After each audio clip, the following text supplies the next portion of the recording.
El fuego a discreción e indiscriminado duró media hora aproximadamente. Resultaron heridos miembros de la prensa internacional, porque acuérdense que ya para ese entonces ya la prensa ya estaba aquí, o sea, la prensa de todo el mundo. Y por eso es que se hace tan curioso. Bueno, les quitaron seguramente a todos sus rollos grabado y todo, pero se hace curioso que no haya salido como tan público, o sea, que haya sido algo tan grave y que aún así en el mundo no haya sido tan resonado este tema. A la prensa internacional como gran periodista Oriana Faicci, que recibió 2 balazos. Todos ellos fueron detenidos y se les requisó el material gráfico. Entre los muertos hubo con heridas en la espalda. Resultaron también heridos miembros del personal sanitario. Las fuerzas de seguridad controlaron después los hospitales donde iban llegando las víctimas, que se habla de 1500 detenidos, y tras la investigación internacional más de 300 muertos en la plaza, que otras fuentes elevan a 300. Sin embargo, aquí era el tema que decían aquí, que en qué fungió la prensa internacional. ¿Sabes cuántos muertos dijeron que hubo? Ninguno. ¿Tú cuántos muertos crees que dijo que hubo la prensa nacional? Como 70 y algo, ¿no? 32.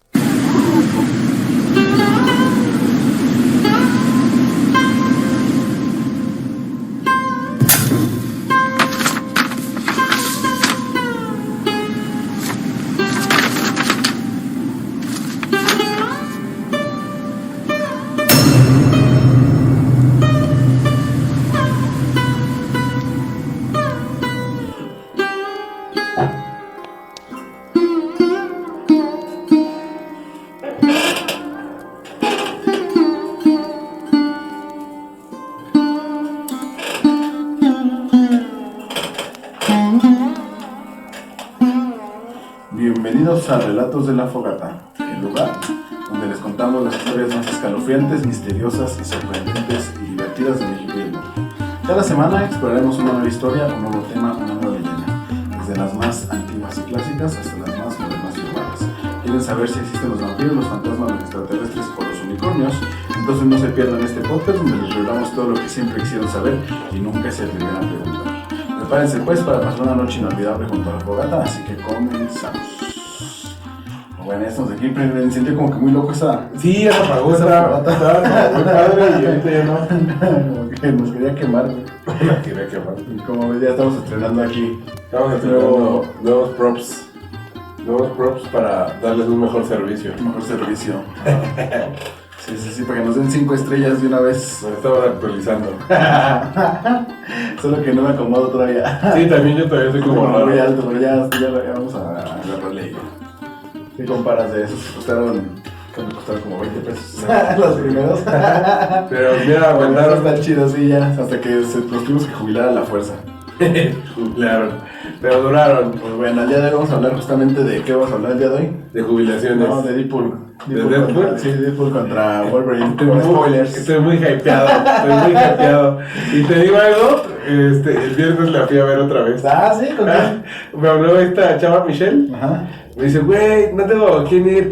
Y según ella iba a ir al estreno el miércoles con unos amigos y que la dejaban plantada. Subí a venir con estos amigos. Nosotros, Sí, pero nosotros yo no sabía. Entonces ya fue que me dijo, güey, pues me dejaron plantados mis amigos. Acompáñame al cine, güey, no tengo con quién ir. Y yo, pues va, güey, vamos. Y ya fuiste, güey, ¿qué pedo? ¿Ya viste las escenas extra? ¿Ya los había visto? Lo que luego no se ve que lo ves después. Ah, sí.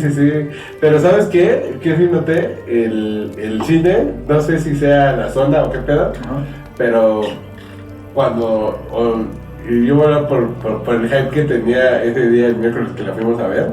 Yo estaba pero súper extasiado, así, ¡ah! Y todo, o sea, todo alrededor, toda la sala, junto con nuestros excitaciones, estaba de, ¡no mames! ¿No? Así, y este viernes no había gente así. Yo los que fuimos al estreno, porque sí queríamos muchas ganas de verlo, sí, güey. Es que estaba bien cabrón, y entonces no estaba tan fuerte el hype. O sea, yo intenté, ya no me emocioné tanto porque ya lo había visto, ¿no? Pero sí había cosas que me seguían dando risa, algunos chistes y algunas cosas emocionantes, pero la gente no estaba como más reservada y así, qué aburridos. Sí, pues es que los que fuimos a ver el estreno era porque sí queremos verla con mucha emoción. Qué joya. Sí, toda la gente era la misma. Había pocos que preguntaban, oye, ¿por qué no? Pero la mayoría sí sabía que estaba bien. La familia que estaba atrás de nosotros. La que estaba diciendo, oye, ¿por qué pasó eso? Pero sí como que se perdían un poco, pero también eran medio frikis porque sí decían, eso pasó porque bla, bla, bla. Sí. Pues bueno, vamos a regresar a los olímpicos, güey. Oh. Sí, así vamos a hablar con el tema duro. El tema duro y venenoso. ¿Qué te ha parecido? ¿Has visto algo de los juegos? Solamente vi lo que vimos el otro día, güey, lo del skate. El skate, yo vi lo del surf. Ese mame estuvo muy bueno. Güey, nadie en el perro mundo nadie en México sabía de qué se trataba el surf, porque yo es el primer competidor mexicano que tenemos. Oye, yo vi un momazo que decía, ¿cómo no voy a saber de surf? Si vi esta película 26 veces, ya era la de los pingüinos. Sí, güey. Surf sí, off. sí, vi ¿cómo se llamaba? Rocket Power, güey. Rocket Power. Sí, güey, la neta es que muy emocionante. Yo creo que nunca había visto el surf, de hecho. Uh-huh. Y está chingón, la neta. Ese mexicano que nos representaba, pero ya salió, güey. ¿Ya? Sí, no, lo eliminaron en cuartos, creo. Bueno, pero pues ya llegó más lejos que los demás. Pero hoy a lo que estamos grabando hoy, ganó en la mañana de aquí, la noche de allá, o tarde de allá, una medalla de plata en judo. En una judo. Chica, ajá. Prisca, algo, no me acuerdo. Sí, esa chava no la topo, no sé qué sea, ¿es de otro país o es mexicana? No, mexicana. Se supone que para poder participar, sí están con las reglas de la CONADE, que sí residas en México. No sé si sea de otro lado, porque ya ves las de tiro con arco que ganaron también. Ajá. La de Holanda, una chava de Holanda era mexicana, Uh-huh. es mexicana. Y compitió hace 2 años, en Río, compitió con la selección de México. Uh-huh. Imagínate que te saque tu propia selección, güey. No, Y man. quite tu tercer lugar. Está bien gacho eso, o sea, sí entiendo, pero también está como bien gacho, ¿no? Que llegas, que le ganaste a tu nación, Uh-huh. que ya a lo mejor te puedan ver como traidora, o que te saque tu país así, ya ves, aquí estaba lo bueno. Aquí te estaban dando el pan y no lo quisiste. Pero bueno, finalmente se entiende, ¿no? Creo que se enamoró de un holandés. Ya. Y por eso se fue a Holanda, no fue de que se fuera. No, yo creo que era por falta de apoyo. Sí, no se fue porque se enamoró. Ya muy válido, ¿no? Su punto. Sí, ya era más de allá que de acá. Sí, la neta. Y pues bueno, la neta es que en México tenemos mucha diversión, pero pues sí hay mejor nivel socioeconómico en otros lados. Sí, claro. Muy bueno, vamos a empezar con esto. ¿Algo más antes? No, nada. Pues bueno, vamos a hablar de un tema que la neta no había, o sea, creo que en el colectivo cultural mexicano todos conocen, o al menos yo siento que al menos en esta zona del país, no sé si en todo el país, conozcan de este hecho, que sí fue mundialmente conocido, más no sé si se le dé la misma importancia en todos lados. Y vamos a hablar de México 68. Qué buen tema. Es un tema, creo que es necesario que se toque. Porque las Olimpiadas sí son muy bonitas, sí es fiesta. Y es amor y fraternidad. Sí, y es Navidad, güey. Pero es la justa deportiva, ¿no? Que se supone que une a los países. Hay buenas historias de... Y pues bueno, ya no lo decías el capítulo pasado. O sea, antes de las Olimpiadas que hubo levantones, por así decirlo. Levantones, y aquí no hubo levantones, aquí más bien los bajaron. Ajá, pero también después de, lo de Alemania, después de las Olimpiadas, también hubo más levantones. Pues sí, pues vamos a ver este tema que tengo que seguramente todos conocemos, o al menos la mayoría de los mexicanos es un tema como conocido, pero no, creo que no lo conocemos a fondo y no sabemos qué pasó. ¿Tú tienes alguna idea de qué ocurrió? Más allá de lo... Yo no sé, en este momento, a lo mejor sí lo supe y no me acuerdo. No sé por qué empezó las protestas. Pues bueno, vamos a ver que hay una mamada, por qué empezó y terminó pues en lo que sabemos que terminó. Pues bueno, los Juegos Olímpicos de México 68, de ellos puede decirse sin exageración que fueron uno de los puntos de inflexión del movimiento olímpico. Fueron los primeros en ser televisados en directo vía satélite para todo el mundo. Fueron los primeros celebrados en lo que entonces se llamaba países en vías de desarrollo. Y bueno, seguimos tal vez en países, seguimos ahí, ¿no? Se han pasado muchos años, pero no ha cambiado. No salimos de ahí. Fueron los primeros, se usaron por primera vez pistas de tartán fue la primera vez que una mujer encendió el pebetero, la velocista Enriqueta Basile. Fueron los Juegos del Black Power. Pero me quiero estornudar, pero tú sigue hablando, güey. Ya me dejó estornudo. Ya nada más te vi cómo estabas ahí sufriendo, güey. No te quería interrumpir.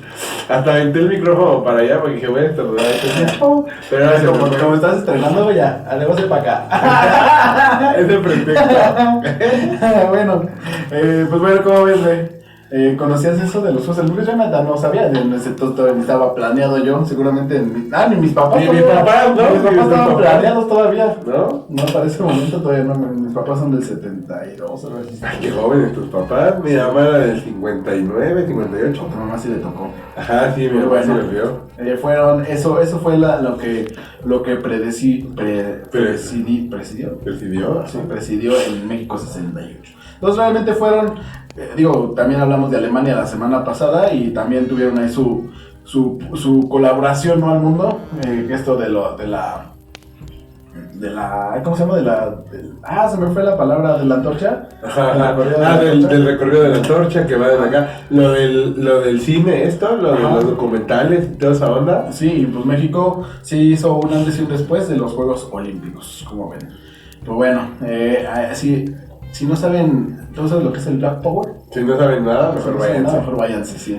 Claro que sí. Es el Black Power. Incluso, si vieron por ahí el duelo de titanes. Ajá. Ahí se me fue el nombre, creo que se pide Campbell, el jugador. Ajá. Y va en su cuarto pega un póster de este corredor que no sé su nombre, con su manita y su guante. Es correcto. Estaban justamente en la segregación de Estados Unidos haciendo su desmadre allá de este lado del mundo. Justamente estaban haciendo creo que en el 62 inició las Panteras Negras. Es lo que te decía, también justo las referencias que tengo así de bote pronto. Es Forrest Gump. Sí, la verdad es que creo que Forrest Gump yo la vi de muy pequeño y se me hace una buena película, ¿no? Pero no entendía todo lo que estaba alrededor, o sea, por eso se me hace una mejor película porque metieron muchos temas en un solo lugar, o sea, aunque sea de pasada, están explicando por qué. Te lo mencionan y ya sabes como que qué onda, ¿no? Sí, ahora que los ves, los conoces, dices, como que eso era. Ajá. Entonces, bueno, estaba justamente naciendo ese movimiento de los Black Panthers, que era, digamos, de una forma darle el poder, no el poder de que sean más poderosos, sino darle el poder de igualdad a los negros. Como equidad, vamos a decirlo así. Pues bueno, nada más un pequeño paréntesis de qué es, porque tampoco da como para un tema completo específicamente. Tommy Smith y John Carlos crearon una imagen icónica en aquellos Juegos Olímpicos. Ambos atletas corrieron en los 200 metros de dichas Olimpiadas y consiguieron llegar al podio. Por su parte, Smith consiguió romper el récord en la competencia e hizo 19.83 segundos. El primer y el tercer lugar consiguieron los deportistas afroamericanos. Tanto Carlos como Tommy sabían que el esfuerzo que lograron las medallas no fue gracias al apoyo de su país, el cual atravesaba una separación entre Estados Unidos negro y el blanco, y en el que se apoyaba y comercializaban los deportes por encima de la pobreza. Es un país en el que existía el racismo y no les brindaron las mismas oportunidades universitarias que cualquier otro estudiante. Luego de ganar las preseas, levantaron un puño con un guante negro como forma de protesta de la ceremonia de premiación de los Juegos Olímpicos. Entonces, si fue justamente estos que comentabas, que tenían el guante negro. Bueno, obviamente no era que tuvieran la mano negra, sino tenían un guante negro y levantaron su puño en señal de protesta. Para toda la banda, no sé cómo llamarlo, ese momento histórico sucedió en México. Ajá, y a lo mejor para muchos, muy cerquita de sus casas, ¿no? En el sur de la ciudad, en el Estadio Olímpico de los Pumas de Seúl. Ahí sucedió ese momento histórico. Sí, entonces, les decíamos la semana pasada, ¿no? Que México guarda todas las cosas que... Hay países que han creado cosas y ya las dejaron abandonadas. Ajá. Y en México todo lo que se ocupó en el 68 hoy sigue siendo ocupado. Se ocupa. Sí, aunque algunos como el Estadio Azteca tal vez ya no tendría que ser ocupado más bien. Sí, se sigue ocupando. Pues bueno, eso fue lo que ocurrió en aquellos Juegos Olímpicos en México, o sea, para que vean que sí tuvo una... de hecho ya hablábamos desde la semana pasada de Alemania, ¿no? Que tuvo el tema con este otro corredor, que también no le dieron oportunidades. Ellos también terminaron así como haciendo completamente otras cosas después, porque o sea, no pudieron lucrar con su vida de atleta, ¿no? No, que justamente es lo que te decía, ¿no? A la semana pasada creo que cuando... O sea, hay lugares donde ganas. Por ejemplo, en México estaba viendo que le dan 3 millones a los que tengan medalla de oro, 2 millones a los de medalla de plata y 1 millón a los de medalla de bronce. Entonces, pues es lo que les dan aquí. Si comparamos eso con lo que les dan, no sé, en Estados Unidos, que pues realmente es completamente un abismo. O sea, si a lo mejor no te lo van a dar luego, ¿no? Y quién sabe si lo den luego, que a lo mejor se los van dando como repartido. Pero la neta es que, pues, no hay apoyo, o sea... Sí, porque, o sea, aquí te pueden dar $1 millón, pero en Estados Unidos te van a dar $1 millón. Sí, ¿no? Además te van a dar un buen lugar para entrenar, sí, para que sigas haciendo, para que sigas lucrando con eso y no nada más de que, pues, ya ganaste y con eso queda. Los patrocinios y toda esa onda, pues... Ajá. Pues da para... Yo quiero hacer un comentario, yo no sabía de esta onda de que Nike le quitaba el apoyo a las atletas que se embarazaban. Sí, en estas Olimpiadas pasó, ¿no? Bueno, de hecho creo que había pasado antes, pero en esta ocasión sí levantó la mano una chica que se embarazó. Ajá. Y pues sí hizo ahí su desmadre de alguna... un desmadre... sí, como para alzar la voz. Ajá. Para que se hiciera notar. O sea, no desmadre de... No, voy a hacer de pedo. Sí, no, entonces creo que sí es... Un desmadre con fundamento. Sí, ajá, eso. Sí, tendrían que hacer algo ahí para que les sigan apoyando, ¿no? Finalmente, pues son deportistas, pero pueden seguir con su vida normal, ¿no? Claro, ajá. Más bien tienen derecho a seguir con su vida normal. Bueno, este evento fue un parteaguas, ya que los atletas mexicanos ganaron 9 medallas. 9 medallas ahorita decimos, comparando con lo de... bueno, poniéndolo un poco... Un dato gracioso, no de gracioso chistoso, sino gracioso raro. De curioso. Ajá. Pues Alemania cuando hizo su desmadre así, cabrón. Ellos dijeron, vamos a ganar nosotros. Y acá en México 9 medallas, güey. Ajá. 9 medallas, pero si lo ponemos en perspectiva y revisas todo el medallero olímpico en lo largo de la historia de México, 9 medallas es lo más que ha ganado México en toda su vida. Es lo que te decir, es un éxito total, ¿no? Sí. Es un éxito, no sé si se deba a que los atletas dieron de más. Seguramente fue el altitud. Ajá, el que les ayudó. Ajá, eso les debe haber ayudado. Pero yo decía, a lo mejor si estás en México, estás en tu país, como que le echas como más ganitas, ¿no? Sí, le echas más ganas, pero también te ayuda mucho la altitud. Lo vemos ahora que vienen en los juegos de NFL a México, cómo terminan muertos los jugadores cuando probablemente los ves normales en sus lugares de origen. O sea, para que lo entiendan, hay como cierto límite que se tiene en Estados Unidos de las patadas, dependiendo del lugar, pero pues por la altura no pasan, por más fuerte que sea el pateador, no pasa de 50 yardas, 55, tal vez hasta 60, ¿no? En Ciudad de México, eso se vuelan, o sea, un pateador con ese punch la puede hacer hasta de 60 y tantos, tal vez hasta de 70. De hecho, el récord de la patada, no sé si todavía esté, pero lo tenía un mexicano. ¿Sí? El récord de la patada más larga, creo que eran 66 yardas o una cosa así. No sé, yo me acuerdo de la temporada pasada, antepasada, que lo rompió y tenía como 62 yardas. ¿sabes? Ajá, una onda así, pero haz de cuenta, tipo tú que el mexicano tenía 61, creo que ya se rompió por 1 yarda más o una cosa así. Pues bueno, así es lo que pasó aquí en Ciudad de México, ganaron más de 9 medallas. Yeah. Nuestra nación obtuvo un lugar sociocultural en el mundo, se impulsó el rubro económico y se diseñaron y construyeron instalaciones deportivas, se emplearon nuevos métodos científicos para medir los efectos de la altitud y por primera vez se realizaron controles antidopaje. Entonces ya ves como, o sea, sí hubo muchas cosas que hasta el día hoy por hoy se siguen implementando y se iniciaron ahí, digamos, eso fue el lado bueno, ¿no? Ajá. Los Juegos Olímpicos representaban un momento especial para el deporte a nivel internacional, era la llegada de la modernidad, al primer mundo, al desarrollo. México estaba estable y crecía económicamente. El 12 de octubre de 1968 nuestro país inició una nueva etapa en el orbe. La inauguración de este magno evento en el Estadio Olímpico Universitario generó en los mexicanos emoción y felicidad al a los mejores atletas compitiendo en las disciplinas más reconocidas. En 1963 se obtuvo el título para ser la sede oficial. El evento deportivo se efectuó en el periódico del entonces presidente Gustavo Díaz Ordaz. Y de ahí empezamos con ese innombrable, que además de innombrable todo lo que hizo, estaba además muy feo, ¿no?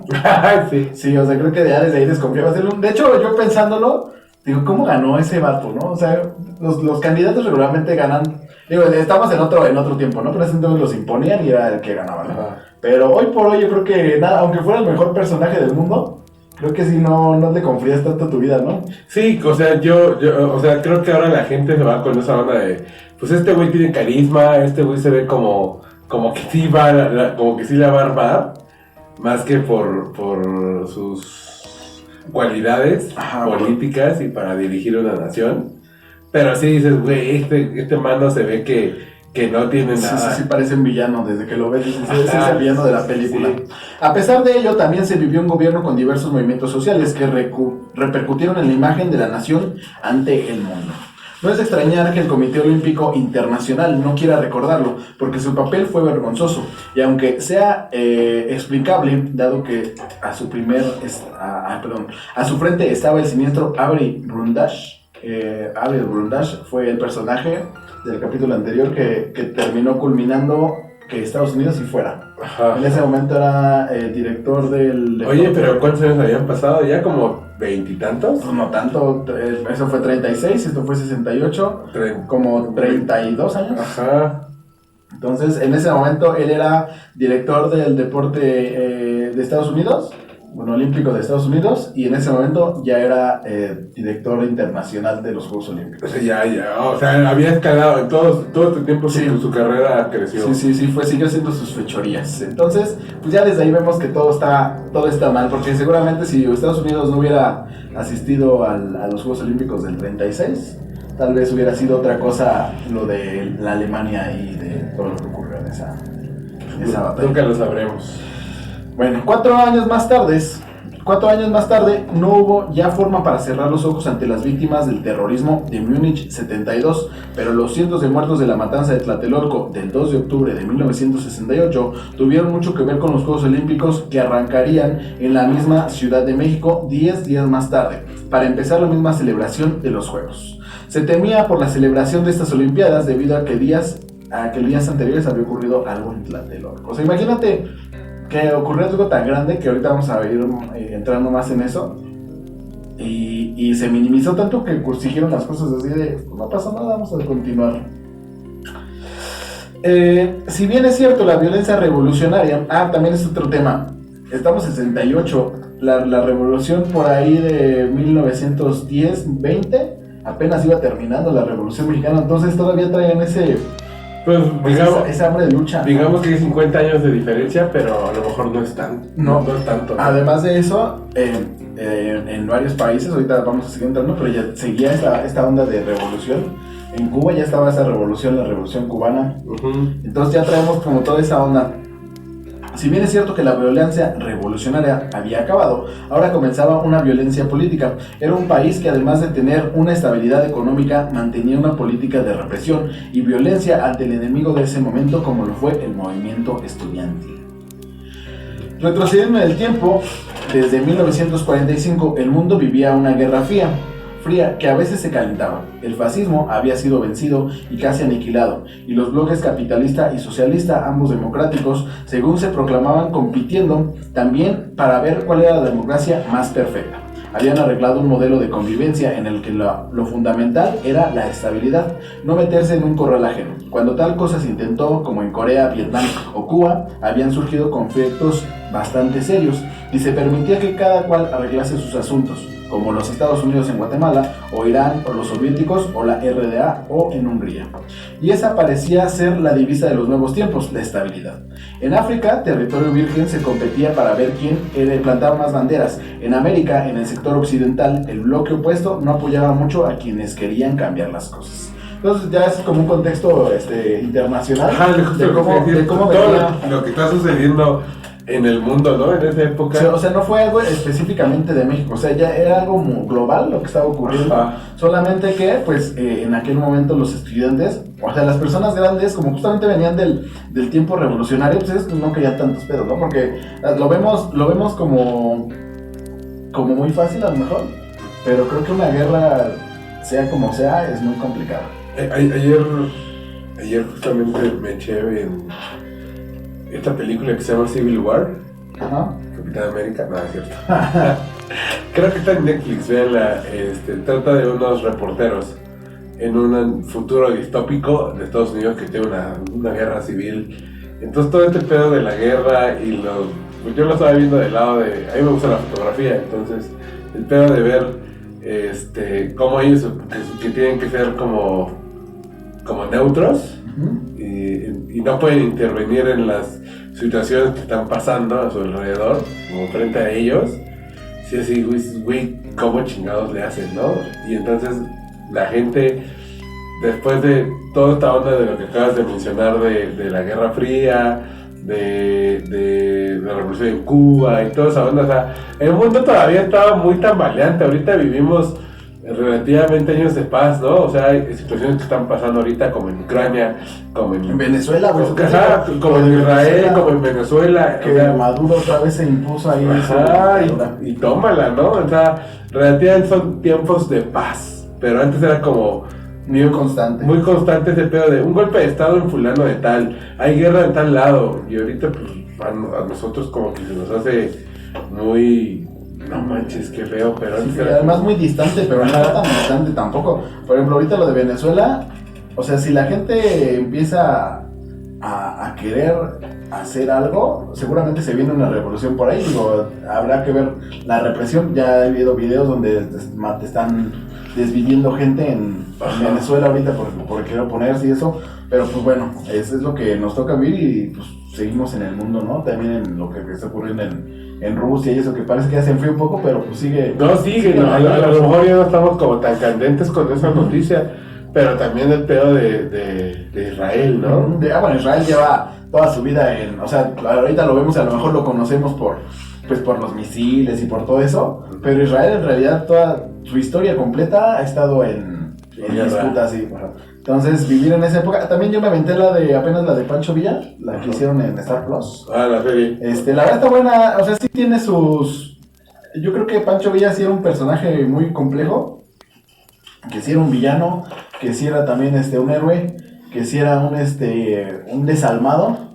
Yo creo que todo eso sí, digo, lo bajan un poco a un nivel más entendible y menos sanguinario, pero sí te da a explicar como muy bien todo este tema de la revolución. Y creo que sí, sin Pancho Villa, sin Zapata, no se hubiera podido llegar a lo que tenemos hoy. Pero bueno, el punto de esto es que sí justamente vas viendo ahí como es como bien complicado la guerra, ¿no? Y aunque nunca salieron de su zona, es muy complicada la guerra. Entonces, pues bueno, todo el mundo estaba viviendo esa transición.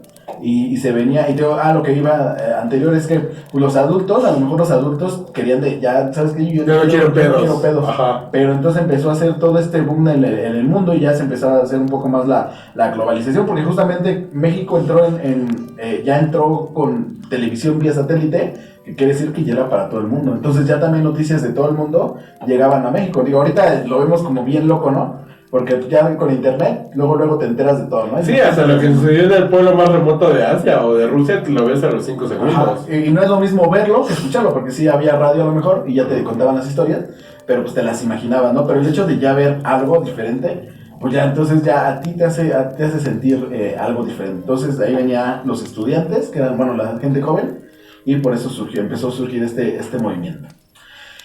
En 1968 había surgido otra potencia en juego, la gente.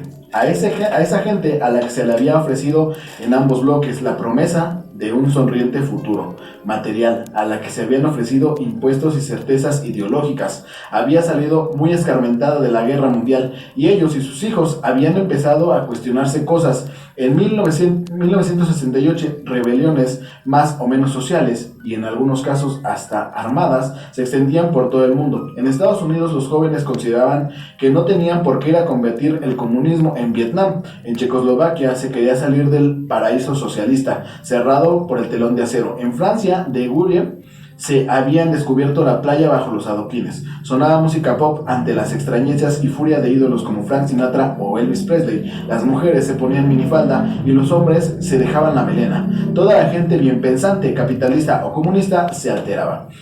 Su incomprensión se racionalizó en echar la culpa a otros. Los melenudos que protestaban eran comunistas o capitalistas, según donde lo hicieran, aunque pidieran lo mismo. Además, en 1968 buena parte de la población occidental era joven y por tanto, básicamente, todos eran rebeldes. Entonces de ahí viene, o sea, es que está muy cabrón entender todo el contexto mundial para entender qué pasó aquí. O sea, no era de que México nada más, a lo mejor lo vemos desde, por eso te decía al principio que a lo mejor no conocemos todo, pero pues es que venía de muchos lados. O sea, no inició en México, inició en otros lados y México nada más siguió la corriente, la tendencia. Ya volvimos después de este corte informativo. Le pones las rayitas como el de los Simpsons. Oye, quiero hacer una pequeña pausa. Cambiamos de sillas, como sabrán, estamos en este upgrade del escenario, del set. Del set, perdón, ajá. Entonces ahora tenemos un poquito de sillas más cómodas y ahora rechinamos. Ahora es tú, Lalo, no son las sillas. ¿Sí ya? Qué sí, estás viejo, güey. Bueno, entonces me estaba diciendo que está como bien difícil entender todo el contexto, ya ni siquiera nacional, mundial. Para poder saber qué fue lo que detonó este pedo aquí. Y lo que sí es que creo que el mundo es de los jóvenes. O sea, los jóvenes son los que mueven todo. O sea, si ves la historia, siempre es un joven con un sueño que no tenía, que era tachado de loco. Porque vivíamos, no sé cómo decirlo, en una onda como muy tradicionalista de los buenos modales y esas cosas. Un ejemplo de bote pronto es el abuelo Simpson. Ajá. Dice por ahí cuando ve a Joe Neyman que estaba muy greñudo. Ajá. Y luego ve a este cuate Johnny Unitas que tenía corte militar y decía, ese sí es un corte que se puede ver, ¿sabes? O sea, la gente con greña larga para esa época estaba como bien mal tachada. Pues justamente es lo que decían ahí, que los melenudos eran los culpables de todo. De todo, ajá, ¿no? Todo lo malo. Pero ¿cómo es posible que un cabello largo sea culpable de ese pedo, no? Ahorita vamos a seguir viendo más cosas sobre este tema, lo que fue despertando esto. Pero también un ejemplo clarísimo es la música, ¿no? Acá decían que el pedo era, se empezaban a ver cosas mal vistas, las canciones de ese entonces, comparado con Elvis o con Frank Sinatra, ¿no? Sin embargo, lo vemos hoy por hoy en algunos años. O sea, la música que se escuchaba en aquel entonces como mal vista, a hoy es la que es bien vista. Ajá. Y hoy el reggaetón y toda esta música que salió es la mal vista, ¿no? Seguramente en algún momento esto va a ser como lo clásico, ¿no? Sí. Hoy. Pero... Yo alguna vez con un señor del trabajo, platicábamos de eso. Este señor ya se jubiló y todo, pero en esa época Te queremos, Nacho. No, el Nacho era otro. Y el Nacho si no estaba viendo... No, este era otro señor y entonces... Este señor sí era como muy mocho y entonces me decía, es que la música que ustedes escuchan está horrible, y eso me lo dijo hace 10 años, ¿no? Es del diablo.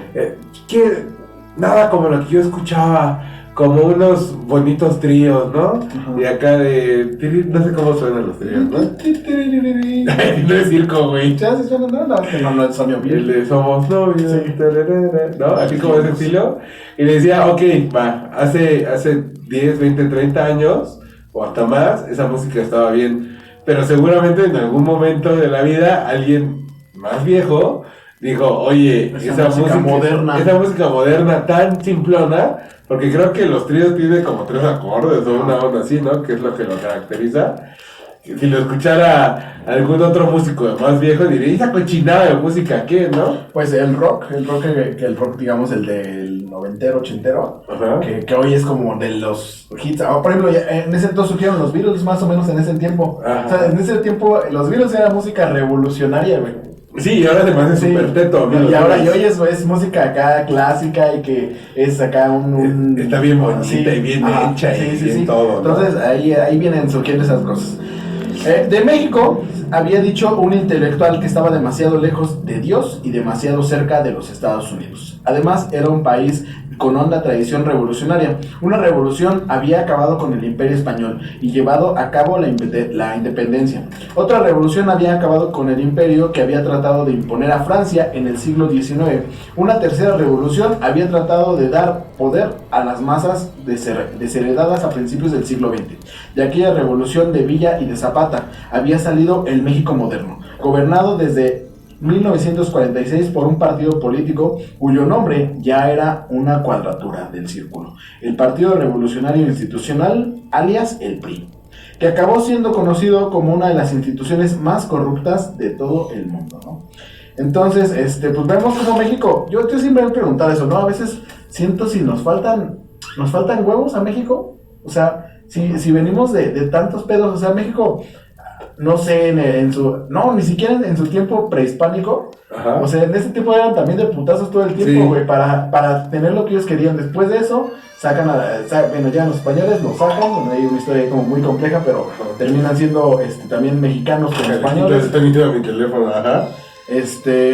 Luego viene la revolución, viene la intervención francesa, luego llegan los estadounidenses también a querer conquistar México, luego ya se arregla el pedo y empiezan a pelear mexicanos contra mexicanos. Ajá. Y luego llega este pedo de la revolución mexicana.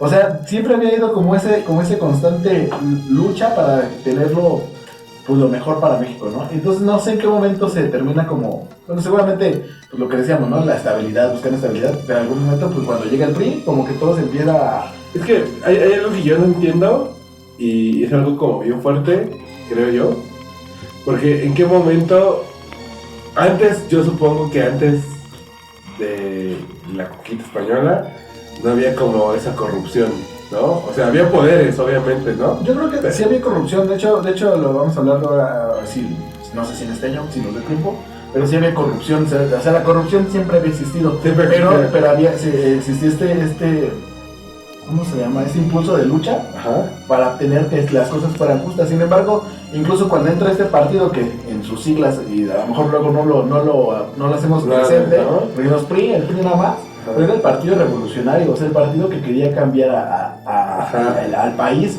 Sin embargo, lo terminó haciendo... Ahí es cuando... Espérate, primero mi primera idea, porque tengo dos ahorita, es... Tengo que ir al baño. Ya me dije popó. No, la primera idea es que, por ejemplo, no sé en qué momento se perdió ese camino. O sea, sí, efectivamente sí había corrupción. El primer presidente de México fue puesto por corrupción, porque no había ganado señor, ¿cómo se llama? Fue el nombre. ¿Quién? ¿Iturbide? ¿Iturbide? No. Iturbide fue el primero de la... Ya después cuando fue... Guadalupe Victoria. Es que no me acuerdo quién fue, pero no había ganado él y lo impusieron, ¿no? Pero, por ejemplo, disculpen mis clases de primaria, de historia, porque me olvidó.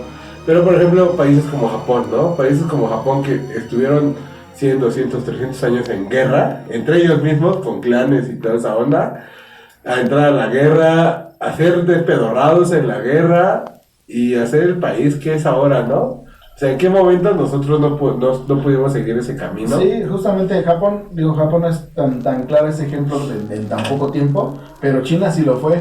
China fue, creo que de ser un país que estuvo también en guerra mucho tiempo, a 30 años ya empezar a convertirse en una potencia mundial. O sea, es ahí cuando dices, ¿qué cosa? O sea, tenemos más espacio, tenemos más recursos naturales, tenemos más cosas, pero ¿por qué? ¿Por qué no se puede llegar a eso? Pero bueno, ya, si nos quedamos ahí atrás, vamos ya se me fue la onda de cuál era mi segunda idea. Ya se me olvidó que estamos hablando. Ya no me acuerdo. Queremos un México mejor nada más. Sí. Bueno, llegó el PRI y empezó a hacer su... ya, del PRI, que esta onda de la izquierda, ajá, la revolución, pues, o sea, si la aplicas bien... sirve, pero es que yo creo que el poder te termina corrompiendo. Sí. Porque mucha gente dice, no, es que los izquierdistas vamos a ser como conservadores, ¿no? ¿Cómo te dijo tu tía que era el partido al que le tenía que ir? ¿Al PES, no? ¿Algo así? No, al PES, sí. El PSP. No, al PES así se llama en España, ¿no? ¿Sí? Sí, creo que sí. Que dijo es el que le tenemos que ir. Pero es un partido que se me hace que es súper ultra mega mocho, ¿no? Ajá, sí. O sea, todo en exceso es malo. O sea, que hay que encontrar un punto de inflexión, pero sí siento que cuando llega... alguien al poder, no diciendo ahorita a nadie, pero todos están imaginando una persona específico, pero sí siento que el poder te termina corrompiendo. Hay muchas personas que han hablado sobre este personaje que lo conocían antes de que llegara al poder, o antes de que tuviera poder, y decían, es que era una gran persona, o sea, podía hacer muchas cosas, pero el poder te termina rompiendo. Y fue justamente lo que le pasa a Gustavo Díaz Ordaz también. No sé si era malo o bueno, fuera de su físico, pero sí termina corrompiéndolo y termina siendo una locura completamente irracional. México consiguió sus juegos en 1963 después de 2 intentos infructuosos a su favor, en el que el país vivía una coyuntura económica muy favorable y también su voluntad de luchar contra la imagen que el omnipresente cine estadounidense en el mismo país que le había arrebatado por armas la mitad de su territorio 100 años antes, daba a México como país atrasado y peligroso, poblado por gente sucia y grasienta. Durante aquellos 5 años de 1968, los Juegos se prepararon minuciosamente con todos sus aspectos: deportivo, organizativo, social, tecnológico. Solo había un problema. El problema era que en aquel México del crecimiento económico, los Juegos Olímpicos, más de la mitad de la población era pobre. A unos niveles de pobreza comparados con los que existían antes de la Revolución en 1911, la de Villa y Zapata. Y a esa gente, además de vanguardia social liderada por estudiantes, no se les escapaba la incoherencia entre el discurso revolucionario oficial, paradoja donde les hayan, la situación real y los dispendios olímpicos. Y empezaron a protestar. El ejemplo cubano había demostrado que era posible cambiar las cosas aun cuando no hubiera vías para hacerlo. En aquel México, el PRI era omnipresente en todos los ámbitos del poder que consideraba como un patrimonio propio. Pero invocarlo era como exponerle a un peligro mortal, pero mortal de verdad en ese ámbito, ser tomado por comunista. O sea, si le decías algo al PRI, ya era, pues bueno, en aquel entonces, incluso hay por ahí anécdotas, historias, ¿no? De gente que habló del PRI, que decían, no, es que nadie podía decirle nada, y pues desaparecidos. Sí, unos se desaparecieron y otros que se las liberaron.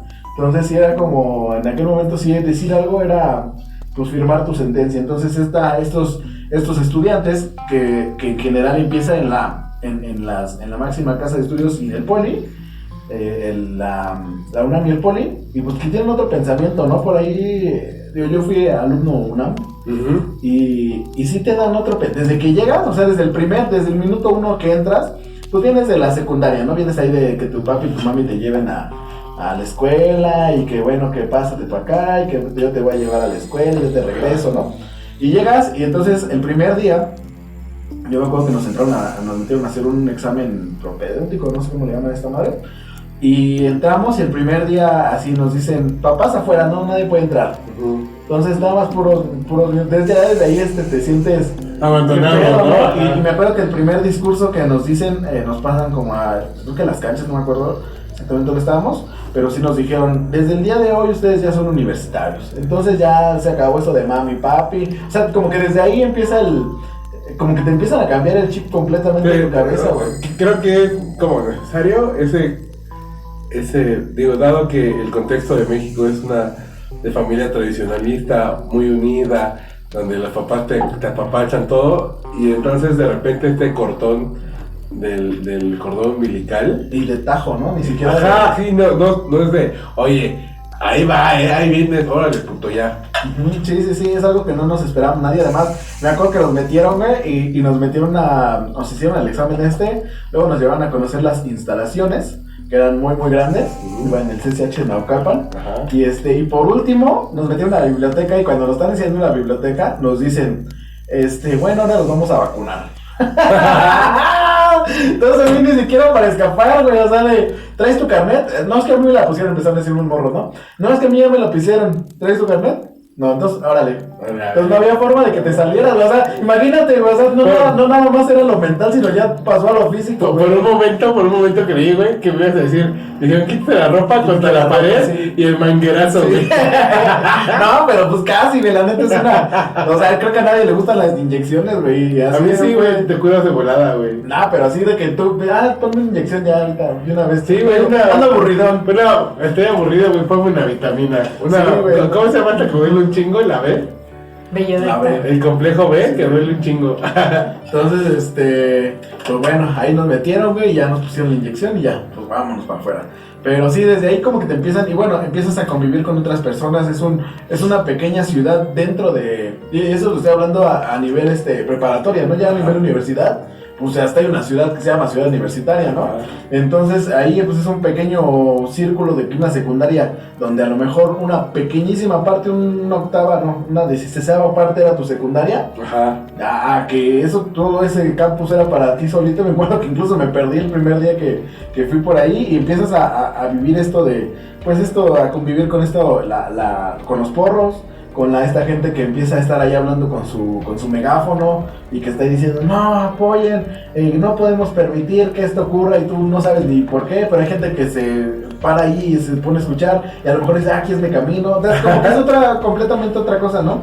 Y entonces, pues precisamente fueron ellos quienes inician como este movimiento, que dicen, pues además no es gente ignorante, no es gente que dice que se deja llevar de alguna forma tan fácil, sino sí tienen algún cierto tiempo de estudios. No dudo que sí hay algunas personas que sí se han contado, ¿no? De que sean borregos ahí. A mí, ¿sabes qué me sorprende muchísimo? Que los estudiantes se hayan organizado. Por ejemplo, no sé si a ti te pasa, pero ves a los chavillos que están como en la carrera, y más los más jóvenes, ¿no? Y dices, güey, son unos chamacos peleles, ¿no? Que van a saber de la vida. Pero efectivamente, todas estas ideas que ya traen en su cabecita, de profesores, de libros, luego pues empiezas a leer ciertas cosas y pues tus pensamientos cambian y ya estás pensando no como tú, sino como el escritor, ¿no? O como tu profesor, o algo así por el estilo. Entonces, ya de repente, de ser unos niños consentidos, pues ya son otras personas con otros pensamientos que a lo mejor no son totalmente suyos, pero sí ya debieron haber adquirido algún conocimiento para poder razonar toda esa onda. Sí, yo lo pongo con un ejemplo que se me hace muy simple. El deporte en México, regresando a los Juegos Olímpicos, ajá, o sea, Estados Unidos gana tanto porque la gente está apoyada, está preparada para ganar. Uh-huh. Sin embargo, en México, pues los deportistas grandes que conocemos aquí, lo único deporte que existe en México es el fútbol. Y pues no hay como que un respaldo intelectual detrás. En Estados Unidos, todos los que salen a jugar, a ganar, a lo que sea, vienen de la universidad. O sea, no son muy pocos, no digo que no existan, son muy pocos los que vienen como de que vieron en algún lado y eran buenos y los jalaron. Sin embargo, tenían que cursar sus estudios universitarios, ¿no? La mayoría, incluso en la NFL y en el básquetbol y en los grandes deportes que tiene Estados Unidos, o sea, todos vienen de una selección de universidad. Uh-huh. Y ya el hecho de que hayan sido buenos, hayan sido malos, el hecho de que ya hayan ido y hayan tenido que cumplir, aunque no sé, que los pasen, ¿no? Porque son parte del equipo. Pero ya el hecho de que tengan que estar ahí en la universidad, algo se les ha de pegar. Algo se les ha de pegado. ¿Vieron esta serie también de Netflix que se llama The Last Chance You? No, yo no la he visto. Híjole, vela, porque a pesar de eso, es una universidad muy pequeña. Pero a pesar de eso dices, morro, se te está dando una segunda oportunidad. O sea, muchos de esos jugadores vienen de universidades ultra mega prestigiosas en el ámbito estudiantil y deportivo, ¿no? O sea, no es como que digas, vienen de Harvard. A lo mejor no hay tantos atletas como de Harvard, pero salen muy buenos abogados, ¿no? Pero de aquí vienen de universidades como bien fregonas y la cagaron.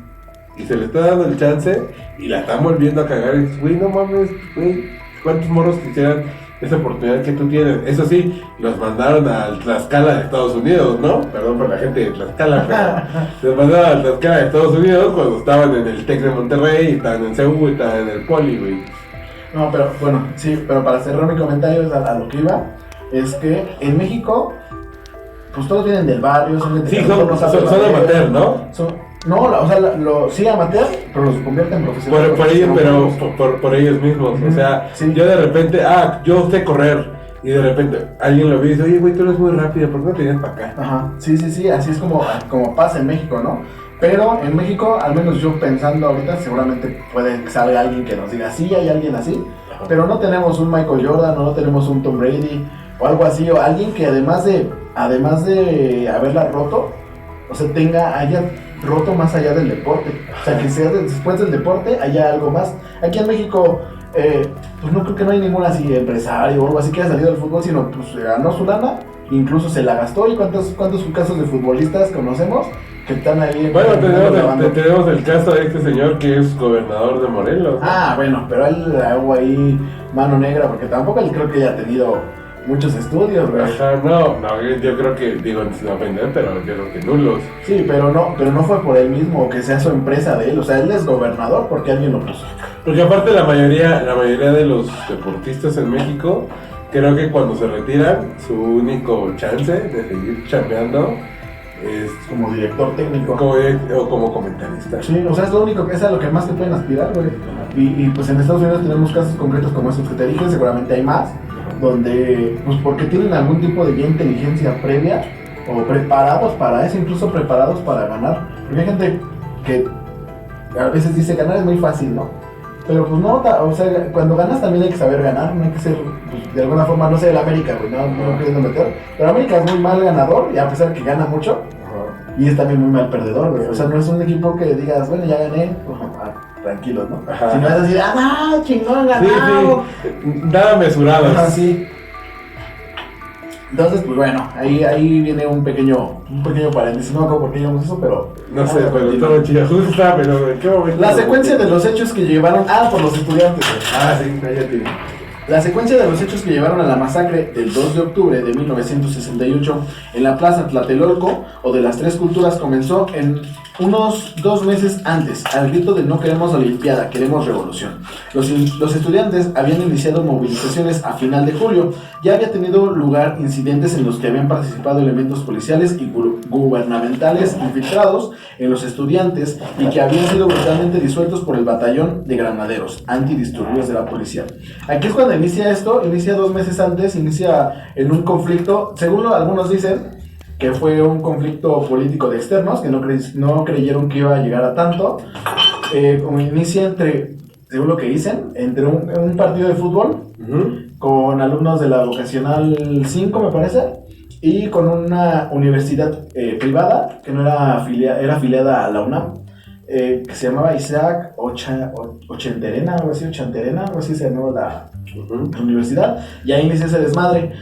Tiempo después, el 26 de julio, es cuando empiezan como un conflicto grande y se empiezan a meter los policías, y ahí inicia ese pedo, porque ya hubo como violencia hacia los estudiantes. Entonces es cuando la UNAM dice, la UNAM y el Poli en ese entonces estaban completamente peleados, o sea, eran polos opuestos. Pues as always, ¿no? Sí. Bueno, sí, pero siguen teniendo, o sea, si hay que hacer pedo, se juntan siempre. Sí, claro. Se junta el Poli, se junta la, ¿cómo se llama? La UAM. La UAM. Creo que la UAM es como mi hermanito feo, sí, ¿no? la esta de Chilpancingo, la de... La Chapingo. Chapingo, huele esa de Chilpancingo, güey. La Chapingo, o sea, son como las escuelas que cuando hay desmadre se juntan, güey. Pero en ese entonces no había un precedente de que eso ocurriera, de que tú estás en tu desmadre, pues tú resuelves. Es tu pedo. Entonces, pues bueno, se junta la UNAM a este desmadre que ya había hecho la policía, donde habían agredido a alumnos, y entonces empiezan a hacer este desmadre. De hecho, a pesar de que el pedo inicia en el Poli, como que termina encabezando es la UNAM y el rector de aquel entonces, que era José Barros Sierra.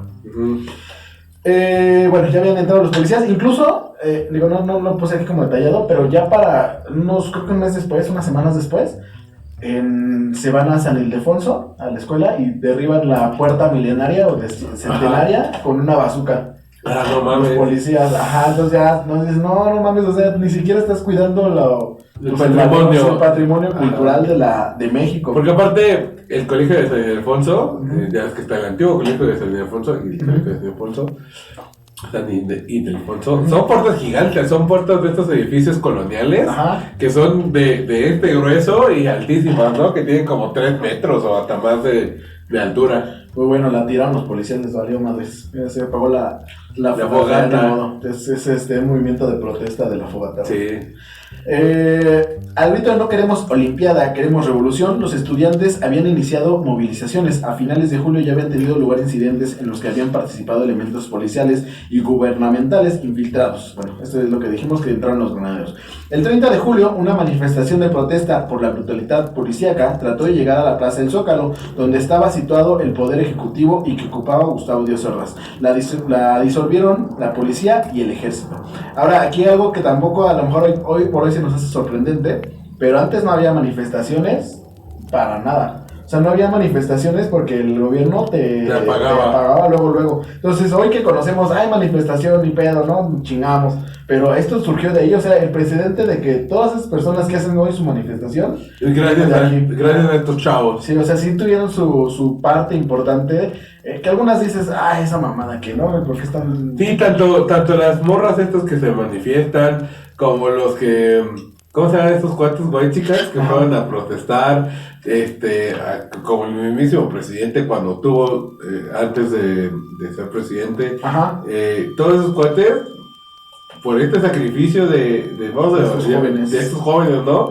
Por este hambre y lucha de, pues, no queremos esta desigualdad. Sí, entonces, antes el Zócalo era exclusivamente para alabar al presidente o al gobierno. Ajá. Pero en aquel entonces, llegar al Zócalo, tú para manifestarte era prácticamente firmar tu sentencia de muerte.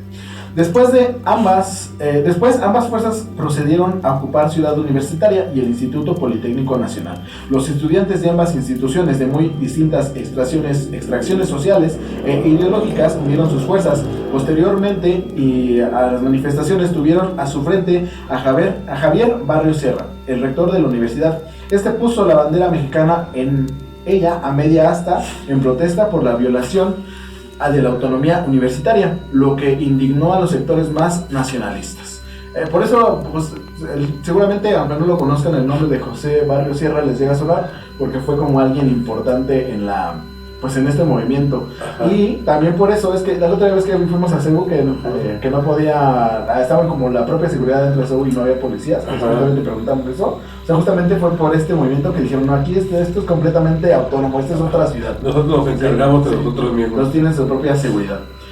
Lo que indignó a los sectores más nacionalistas, a finales de agosto los estudiantes izaron la bandera de huelga en la plaza de Tlatelolco y tocaron las campanas de la catedral. En esta ocasión se indignaron los sectores católicos tradicionales que hablaron de profanación. El Obispado de México negó que tal cosa hubiera producido, pero a ellos les dio igual. Bueno, si no conocen, nosotros a lo mejor estamos hablando de Tlatelolco, como si lo conocieran, pero si llegan a no conocerlo, Tlatelolco es un lugar, le llaman la Plaza de las Tres Culturas, porque hay edificaciones prehispánicas, hay edificaciones coloniales, que es una iglesia, creo que es lo que hay en una casa colonial, sí. Y está en un conjunto de departamentos. Un conjunto habitacional que en su momento lo platicamos cuando el podcast del sismo. Sí, que fue los de al lado, ¿no? Que se cayeron. Entonces, pues por eso le llaman la Plaza de las Tres Culturas. Ese es el lugar donde ocurrió. Hay una explanada como muy grande, es donde ocurrió ese movimiento. Bueno, ese hecho, lo que terminó, digamos, en la culminación de este hecho. Y pues bueno, ahí era Tlatelolco, nada más como paréntesis. Bueno, los que dijeron que tocaron la bandera y eso, tocaron la campana, fueron los padres, bueno, el padre de la iglesia y eso. Ajá. También, yo aquí no lo metí, pero también llegaron, me parece que el 27 de agosto también pusieron una bandera en el Zócalo y la lograron levantar de huelga. O sea, alguna vez hubo una bandera de huelga en el asta monumental que está ahí en el Zócalo. Wow, eso no sabía. Sí, pero luego los desintegraron. Ya para ese entonces ya había muchos desaparecidos que en realidad pues no estaban desaparecidos, los tenían ellos guardados. También este video que vimos, ese que te gusta, ese canal, de que se fueron a meter a la casa de no sé quién, de Mystery World, donde torturaban gente y eso. Ajá. Estaba como bien fuerte, ¿no? Y por ahí escuché a alguien que decía que si tu pariente está desaparecido, ya lo dieras por muerto. Sí, si lo desaparecían era porque ya no iba a regresar nunca más. Ajá. Entonces, bueno... ¿Quién dijo eso? Me suena. No sé, pero sí ocurría, sí ocurrió eso. Cuando los desaparecían ya era porque pues ya te habían agarrado. Así las cosas, a finales de septiembre, el ejército volvió a ocupar la universidad. El gobierno de Díaz Ordaz estaba cada vez más intenso. Las fechas olímpicas se acercaban. La prensa internacional y los deportistas participantes empezaban a llegar a la Ciudad de México. Los 2.240 metros de altitud hacía aconsejable un periodo de aclimatación, que es lo que decíamos hace un rato, y por eso llegaban como antes. Y lo que se encontraban era en una ciudad efervescente, revolucionaria. Así llegó el 2 de octubre de 1968. Para esta fecha estaba convocada una manifestación en la plaza de Tlatelolco y luego una marcha del silencio posterior. Bueno, aquí creo que lo puse mal el dato. La marcha del silencio fue antes, porque ya estaban como el gobierno ya había empezado a decir que eran unos como decía, eran unos provocadores, nada más querían pues agitadores.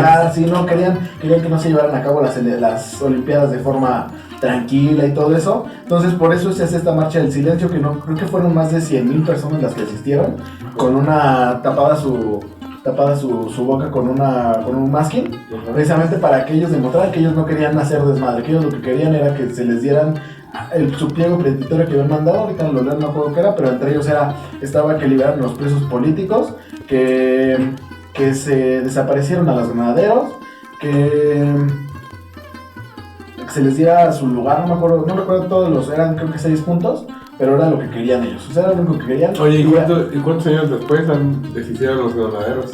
No, según hace unos años, según no te acuerdas, que dijeron que se iban ya a deshacer, pero ya creo que ya no se llaman granaderos, creo que ya se llaman de otra forma, pero siguen existiendo. Sí, pero había dicho Sheinbaum, ¿no? Que los iba a desaparecer totalmente. Veremos, no creo que eso ocurra, es su arma social. Su arma X, ¿no? Su arma social, su gas. Pues bueno, así llegó el 2 de octubre. Para esta fecha ya había ocurrido lo de la marcha del silencio. Esta, ante la tensión reinante, fue suspendida. Así se anunció desde un balcón del tercer piso del edificio Chihuahua. Desde que se hablaban los oradores del Consejo Nacional de Huelga, que este consejo también se creó durante este periodo, fue un consejo que se creó y no existía antes. En la plaza había manifestantes, se habían sumado los trabajadores ferroviarios, curiosos, vendedores, ambulantes, vecinos, más de 10,000 personas. No era mucha, porque en algunas manifestaciones previas habían reunido más de 100,000 personas, que es la que te digo que en la marcha del silencio habían reunido hasta 100,000 personas. A las 18:10 horas, un helicóptero sobrevoló la plaza y lanzó 4 bengalas, según unos testigos verdes, según otros unas rojas y otras verdes. De lo que no hay duda es que de inmediato se empezaron a oír disparos y avanzar hacia la plaza un batallón militar con bayonetas caladas. Uniendo a todos los testimonios, se detectaron los disparos desde los balcones de la plaza y desde posiciones militares. Las fuerzas del orden afirmaron que todo había comenzado como un tiroteo entre los mismos manifestantes y que cuando entraron a imponer el orden también se dispararon sobre ellos. Otros afirman que los disparos partieron del batallón Olimpia, una fuerza extraoficial que debía velar por la seguridad donde los juegos y que vestida de civil estaban infiltrados en la plaza. Sus miembros se conocían por un guante blanco en la mano derecha, y que este batallón Olimpia disparó hacia los militares. Un general paracaidista murió en la acción. Había 3 cercos militares en torno a la plaza, unos 3,000 soldados y unas decenas de vehículos blindados con ametralladoras e incluso artillería. Bueno, eso es como lo que conocemos, ¿no? Creo que es lo que sí resuena más hasta la fecha, de que el batallón Olimpia fue el que inició todo esto. Sin embargo, viéndolo más como de fondo, había habido otras manifestaciones y no había metido al ejército. En esta manifestación, que era nada más como un tipo meeting o una charla o algo así, ¿por qué empezaron a llegar los militares? Esa es la pregunta, eso es como lo fundamental. ¿Por qué había militares? O sea, de inicio, si podías mandar a la policía, ¿por qué no mandaste a la policía? Ajá. Porque estaban militares ahí, ¿no? O sea, pronto hasta los granaderos hubieras mandado. Sí, es justo lo que te decir, pues mandas a los granaderos, no a los militares. Pero había militares ahí, y luego el batallón Olimpia, que justamente se llamaba Olimpia por el tema de las Olimpiadas. Bueno, ¿por qué estaban ahí? Ellos seguramente había ya algún pacto en el que se iba a disparar, porque ellos no iban vestidos de civiles, ellos no iban vestidos con algún uniforme. Lo que se dice es que traían un guante blanco, ya sea que lo trajeran en la mano, que trajeran un pañoleta blanca en el pantalón, bueno, aquí en la cola del pantalón. Entonces ellos fueron los que iniciaron el conflicto. Sin embargo, los militares antes de eso ya habían sitiado el lugar. O sea, solamente habían dejado, lo que dicen es que ellos querían, porque habían como cerrado todo y habían dejado solo un espacio para que por ahí salieran. Pero bueno, si lo pensamos mal, pues más bien lo dejaron ese espacio por aquí y salieron para ahí esperarlos y ahí terminar con este pedo, ¿no? Pero bueno, según ellos decían que habían cerrado todo para que por ahí salieran y se disolviera esta manifestación. Y pues bueno, ahí terminó ese desmadre que hicieron los militares, que la verdad es que sí es algo que da mucho coraje. No termina ahí lo que estamos platicando, pero ahí como que es el punto culminante o el punto máximo, el clímax de esta manifestación. ¿Qué te parece hasta aquí, güey? Nada, estoy recordando que por ahí vi algunas fotos de este momento de los balazos y toda esa onda. Y son cosas como bien fuertes, ¿sabes? Sí, de hecho, no sé si recuerdas que había muchos videos y muchas cosas sobre este tema. Bueno, videos de que alguien había hecho, ¿no? Porque videos de la balacera, de la matanza, creo que no había. Hasta hace unos años se liberó un video de eso. No, sí había, porque había reporteros, había camarógrafos, o sea, como que ya el movimiento estaba, pues de alguna forma instaurado. Sin embargo, no sé si recuerdas, que era lo que iba, que todos estos videos, pues obviamente los confiscaron. Y supuestamente los llevaron a la Cineteca Nacional, la que se quemó. Entonces, curiosamente se quemó esa cineteca y dijeron que pues todos esos archivos que después de cierto tiempo ya ves que los tienen que liberar forzosamente, no creo que 25 años, o sea, antes de que pasara ese tiempo ocurrió el incendio, se quemaron y pues no se liberó nada. Sí hay videos ahora que seguramente rescataron de algún lugar y pues ya ha pasado tanto tiempo, ya los pueden publicar, que sí hay uno por ahí que pues puedes ver, ¿no? Que están disparando y eso no se ve como tal. Como la gente solo se ve como el momento que se empiezan a dispersar todos. ¿A ti qué te parece de este tema? ¿Conoces algo? No, muchas cosas de las que dijiste no las había escuchado, pero pues siempre va a ser como un tema muy, muy controversial, ¿no? Entre que era otra época y entre que los medios de comunicación jugaban como un papel muy importante, si no es que crucial para dar ese tipo de noticias, ¿no? Ahorita justamente vamos a ver qué papel tomaron los medios de comunicación. Y me acordé de otro tema que había dejado atrás. Ajá. No solamente el hecho de que hoy las mujeres traigan pantalón y que puedan usar pantalón y sea un modo de vestir normal, que lo vemos normal, nació justamente ahí porque en ese entonces lo normal era que llevaran falda. Ajá. Y si no llevaban falda era mal visto. Pero las mujeres que se empezaron a meter en esto que en aquel momento era cosa de hombres, ¿no? Pero dijeron, no, yo también quiero participar en la lucha. Empezaron la falda obviamente era incómoda. Sí, para correr, para moverte y eso. Para subirte a hacer, no sé, una pinta o lo que sea. Y entonces, pues de ahí viene también que las mujeres, hoy por hoy, en México al menos, puedan, sea normal verlas con pantalón. O sea, también revolucionaron ellas la forma de vestir y que pues para nada era, creo que sea cómodo. O sea, a lo mejor y sí es como se ven bonitas y lo que sea, pero para nada yo creo que también merecen su momento de estar tranquilas, ¿no? Entonces también este movimiento generó eso en las mujeres, no nada más el pelo y todo lo que dan los hombres, los bigotes y todo lo que queda. O sea, ahorita que recordé eso, también eso viene de ahí. El que puedan ahorita andar como si nada, vestirse como quieran las mujeres y también darle su espacio y su lugar, también fue gracias a estos jóvenes. Claro. Pues bueno, eso ya ocurrió pues este desafortunado momento para México. Se cuenta que fue algo muy, muy fuerte, que fue algo que pues finalmente terminó con la vida de más de 500 personas. Y pues bueno, también hay películas, no sé si ya viste Rojo Amanecer, ¿lo has visto? Hace muchísimos años, pero me daba miedo cuando estaba chico. ¿Sabías que esta película no la grabaron escondidas? ¿Ves que se graba todo en un departamento? Ajá. Se graba porque no dejaron hacer la película. Entonces ellos la grabaron escondidas. Por eso el audio tampoco es tan bueno. O sea, se escucha todo el tiempo como eco. Porque dijeron, no, pues vamos a grabarla aquí. Y todo se desarrolla en el departamento. Sí, porque en ningún momento tú ves qué está pasando abajo, ¿no? Ves que se asoman y escuchas y eso, pero nada más los ves ahí tirados asomándose. Sí, entonces, pues ya habían pasado algunos años de eso y todavía seguía siendo un tema prohibido, un tema tabú. Como decía aquí, que pues era algo que jugaban los medios de comunicación, o sea, seguía siendo prohibitorio. Incluso lo terminan, lo terminan publicando en el cine, bueno, ¿cómo le llaman? ¿Cómo se dice? Proyectando en el cine. Estoy sonando muy millennial, güey. En YouTube. Sí, pero gracias a... Ay, se me fue el nombre de este escritor. Creo que fue García Márquez. Si me estoy diciendo un mal nombre, es porque no me acuerdo. Pero sí fue gracias a un escritor como famoso que les dieron la oportunidad de proyectarlo en los cines, pero que cortándole ciertos espacios. Que dicen finalmente no afectó en mucho a lo que te querían transmitir. Pero yo la vi justamente ya lo había visto hace muchos años, pero la vi apenas para este episodio. Y justamente me metí a los comentarios, está en YouTube por si la quieren buscar. Ajá. Está completa y sí hay muchos comentarios así de, no, me acuerdo que yo fui al cine a verla y sí terminé así saliendo bien, pues bien bien avisado, sí, ¿no? porque sí, ese es el punto donde, ya no sería spoiler, ¿no? Ya tiene más de 100 Ajá. años, pero Vale, parece, bien,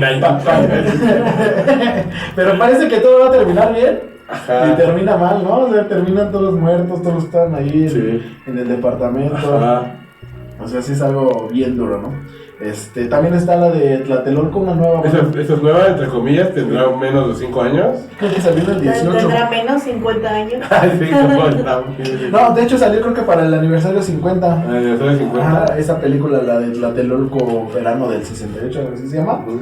También la vi, Esa no la he visto. está buena, o sea, está... Sí, o sea, esa sí proyecta lo que está afuera, o sea, de alguna forma sí te da una idea más, un panorama más amplio de Sí, cómo sí, estaba la onda, ¿no? Pero digo, también sigue siendo su parte romántica y ya sabes, ¿no? Pues para generar, para que la gente la vaya. Sí, sus cosas de ficción, ¿no? O sea, todo el cine, aunque sea un documental, sigue siendo una ficción. Sí, y pues bueno, muchos documentales que hay por ahí y pueden encontrar mucha información. Pues bueno, el fuego a discreción e indiscriminado duró media hora aproximadamente.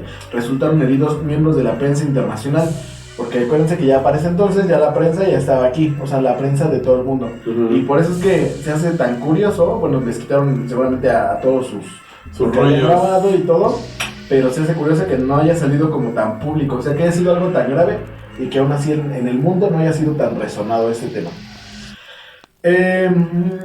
A la prensa internacional como gran periodista Oriana Faichi, que recibió 2 balazos. Todos ellos fueron detenidos y se les requisó el material gráfico. Entre los muertos hubo con heridas en la espalda. Resultaron también heridos miembros del personal sanitario. Las fuerzas de seguridad controlaron después los hospitales donde iban llegando las víctimas, que se habla de 1.500 detenidos, y tras la investigación internacional más de 300 muertos en la plaza, que otras fuentes elevan a 300.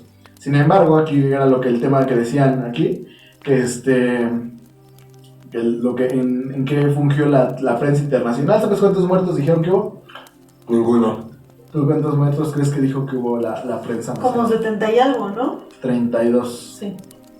32 Sí, personas Digo, fallecieron ese día. 32 ya es un número para mí alarmante, ¿no? O sea, ya 32 es algo grande, pero pues sí estás, la gente que estuvo ahí que lo vivió, porque tú te despiertas en la mañana y ahí pasó esto y 32 muertes, no, eso es un montón, ¿no? De hecho, en esta película de Rojo Amanecer, justamente al final pasan esa escena, ¿no? De, únicamente hubo 32 muertos, no sé qué. Pasan otras cosas, en la Olimpiada Nacional está a punto de iniciar, así, o sea, como quitándole completamente el valor. La importancia. Sin embargo, se dice que esto ya es como un poquito más de mito y cosas así. Ya ves que dice que llovió, no sé si recuerdas ese mito. Llovió justamente esa tarde después de lo ocurrido y decían que brotaba, que bajaban ríos rojos, o sea, Ajá. toda la sangre que había pues se había derramado ahí. También se dice, eso sí es real, que los bomberos con sus mangueras fueron a limpiar, porque imagínate qué presiones estaban para que se limpiara todo eso. Yo por ahí escuché, no sé qué tan cierto sea, ojalá alguien pueda corroborar eso, que los tanques aplastaban los cuerpos para deshacerlos y poder como limpiar más fácil. Sí, ahí sí que fue una desintegración completa de eso, Ajá. de ese movimiento. Las fuerzas de seguridad controlaron después los hospitales donde iban llegando las víctimas. Se habla de 1.500 detenidos. Bueno, esto ya lo vimos. La cifra oficial fue de 32 víctimas mortales y, como decimos, se aludió a los francotiradores huelguistas. O sea, decían que habían sido, en ese momento los culpables habían sido ellos. Ellos mismos Sí, se mataron. En ese momento no se dio, hasta muchos años después, ya se terminó comprobando que no habían sido ellos, sino había sido el ejército. Francotiradores huelguistas, mucho se había hablado y escrito durante los años siguientes de que la CIA estuvo detrás de tanto de la instigación a la manifestación como su represión, que tenían líderes a sueldo. Pero hay 2 hechos comprobables. Uno, que el secretario de Gobernación, Luis Echeverría, responsable de los últimos hechos, fue el siguiente presidente de México. Otra, que los Juegos celebraron con total normalidad. Una tercera, que el Comité de Huelga Estudiantil decretó una tregua preolímpica el día 9 de octubre. O sea, después de eso, además está un hecho interesante, que dicen que la mayoría de los líderes del movimiento no fallecieron. Entonces que probablemente de inicio pues ellos ya lo estaban poniendo. El tema de que la CIA estaba detrás de ello es porque decían que pues la CIA estaba pues cazando este tema de que podía ser una continuación de la Revolución Cubana. Entonces que había gente ahí infiltrada y eso, y que por eso la CIA dio recursos, y la misma CIA, bueno, los Estados Unidos fueron los que evitaron que saliera como esto tan grande a la luz. O sea que los Estados Unidos fue los que minimizaron esto, y pues lo que hablábamos hace un rato de que el dirigente olímpico internacional era este señor de Estados Unidos. El despreciable y no. Claro, algo así como de, güey, no voy a, aunque seas México, no voy a permitir que tus estupideces arruinen mi evento. Sí, entonces, aquí el único que brilla soy yo. Entonces, pues bueno, él fue el que al parecer dio esta orden. Y pues el 9 de octubre se decretó una tregua preolímpica. Se dice que desde el 2 de octubre ya se estaba manejando eso, ¿no? De que pues no intervenir en los juegos, sino que pues esperar hasta que terminaran para seguir con este desmadre, pero pues lo terminaron antes. Y nadie protestó. El gobierno de Díaz Ordaz atribuyó los disturbios a una conjura comunista. Estaban en México todas las delegaciones de países del este y nadie dijo ni pío. La primavera de Praga, la rebelión checa contra el gobierno comunista, había tenido lugar pocos meses antes, y el COI, el Comité Olímpico Nacional, tampoco se molestó demasiado. Una votación de Brundage, el hombre que antes había favorecido a los Juegos Olímpicos de Hitler, que hace unas semanas más tarde tronaría contra el Black Power, y que 4 años después no citaría a las víctimas israelíes de la matanza de Múnich. Aseguró que el gobierno le había dado seguridades de que nadie interferiría en los juegos, ni en el recorrido, ni el final, ni en el recorrido de la antorcha. México era un país democrático, no alineado, que no había reconocido el franquismo. Entonces ya ves como si tenía ya ahí bueno, esa era la explicación de qué fue lo que este señor termina haciendo. Ajá.